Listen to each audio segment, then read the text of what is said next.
What is the most expensive mistake in business history? Is it the record label that passed on the Beatles? Or the 12 publishers who rejected J.K. Rowling's Harry Potter? Those were costly errors. But they are dwarfed by another decision.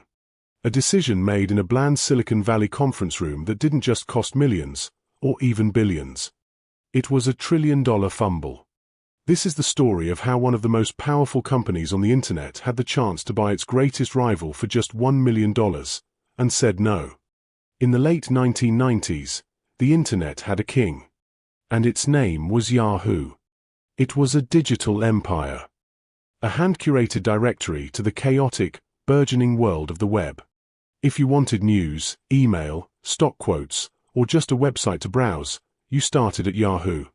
It wasn't just a search engine, it was a destination. A portal. And its business model was simple: keep users inside its walled garden for as long as possible and sell their attention to advertisers. At the same time, in a garage just a few miles away, two Stanford PhD students were working on a project with a radically different philosophy. Their names were Larry Page and Sergey Brin. Their project was called Google.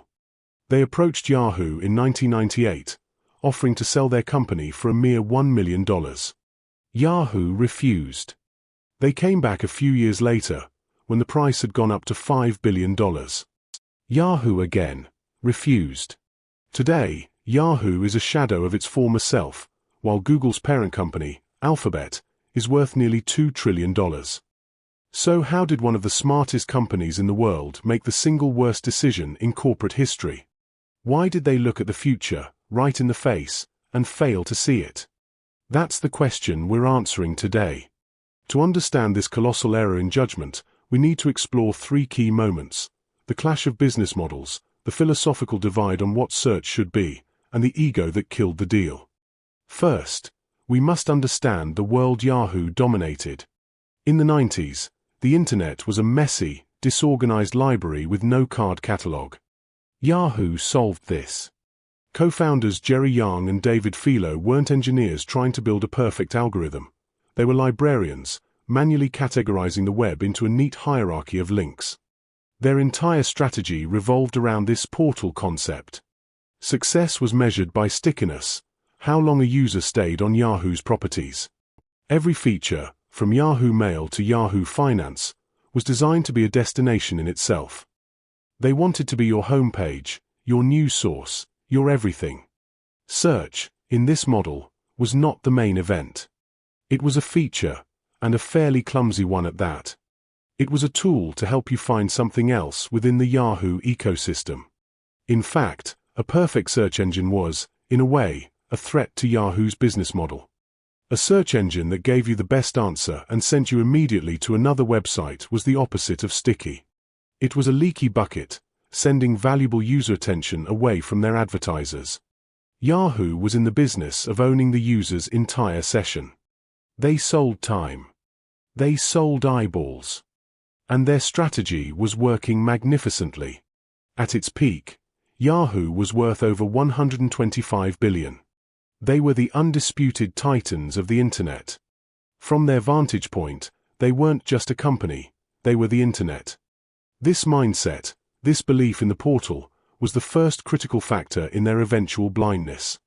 While Yahoo was building its walled garden, Larry Page and Sergey Brin were tackling a different problem.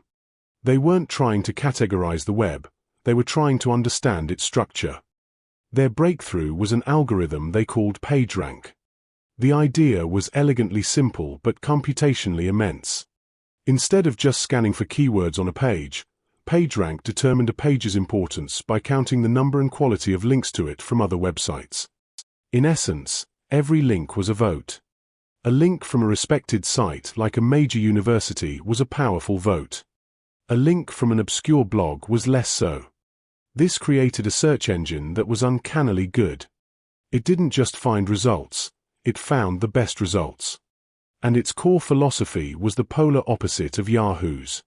Google was designed to be a gateway, not a garden. Its purpose was to get you off Google and to your destination as fast as possible. The perfect Google search was one that took milliseconds.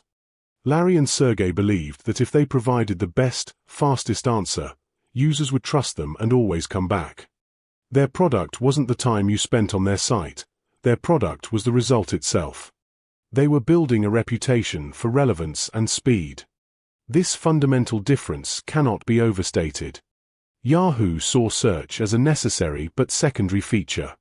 Google saw search as the entire purpose. It was a tool of immense power that could organize the world's information. When they walked into Yahoo's offices in 1998, they weren't just offering a piece of technology, they were offering a completely different worldview. The first meeting in 1998 has become Silicon Valley legend. Page and Brin, eager to get back to their PhDs, offered their company, built around PageRank, for $1 million. Yahoo's executives didn't see the value. They were already the biggest player. Why would they need a new, unproven search technology? Yahoo co-founder David Filo reportedly advised the young graduate students to go and build out their idea on their own for a while before trying to sell it. It wasn't a hostile rejection, but a fundamental misunderstanding. Yahoo saw a feature, they didn't see a revolution. They passed. Google went on to do exactly what Filo suggested. They built their company. They secured funding from venture capitalists, refined their algorithm, and launched a homepage so clean and simple it looked broken compared to Yahoo's crowded portal. And users flocked to it. By 2002, Yahoo knew it had a problem. Google's search traffic was exploding. Google was now powering the search for some of Yahoo's rivals, and it was clear who had the superior technology. Yahoo's then CEO, Terry Semel, a former Hollywood executive, decided it was time to buy. Semel offered $3 billion. It was an enormous sum. But Page and Brin, now leading a rapidly growing company, countered with $5 billion. Semel, reportedly viewing the young founders as arrogant and inexperienced, balked. He thought he could haggle them down. He was a deal-maker, used to tough negotiations. But Google wasn't just negotiating on price. They were negotiating from a position of strength and belief. They knew what they had built was more than just a search engine. It was the future of how people would access information. They believed they were worth $5 billion and more. The haggling went nowhere. Semel's team felt Google was being greedy. Google's team felt Yahoo didn't truly value their creation. The deal collapsed over what, in retrospect, was pocket change. Yahoo walked away, confident they could build or buy a competitor to crush Google. They were wrong. And that's the real secret. This wasn't a simple negotiation failure. It wasn't about missing a number on a spreadsheet. The trillion-dollar mistake came from a failure of imagination. Yahoo's leadership was trapped by their own success. Their portal model had made them billions, and they couldn't envision a world where that model was obsolete. To them, Google's technology was just a better engine to plug into their existing car. They failed to see that Google wasn't selling an engine, they were selling a teleporter. The core insight is this: Yahoo thought search was a feature of their portal. Google understood that the portal was just a feature of search. Everything Yahoo did was about keeping you on their site. Everything Google did was about giving you the perfect answer so you could leave. Yahoo was building a theme park, wanting you to stay all day. Google was building the most efficient public transportation system in the world. When Yahoo refused to pay $5 billion, they weren't just saying the price was too high. They were saying, "We don't believe a better search engine is worth $5 billion. They were fundamentally misjudging the value of search itself. They couldn't imagine that this simple, clean search box would become the primary gateway to the entire digital world, dismantling their walled garden brick by brick. They saw the world as it was, not as it was about to become. The story of Yahoo and Google is the ultimate business cautionary tale. It's a lesson in what happens when a market leader becomes complacent, blinded by its own success. The brilliant strategy here wasn't Yahoo's, but Google's. They focused with relentless discipline on one thing: providing the best possible answer to a user's query. They understood that trust and utility were more valuable in the long run than stickiness. While Yahoo was trying to capture and hold attention, Google was earning it, one lightning-fast, relevant search at a time. This teaches us a timeless principle: don't fall in love with your current business model. The very thing that makes you successful today can become the anchor that stops you from sailing into the future.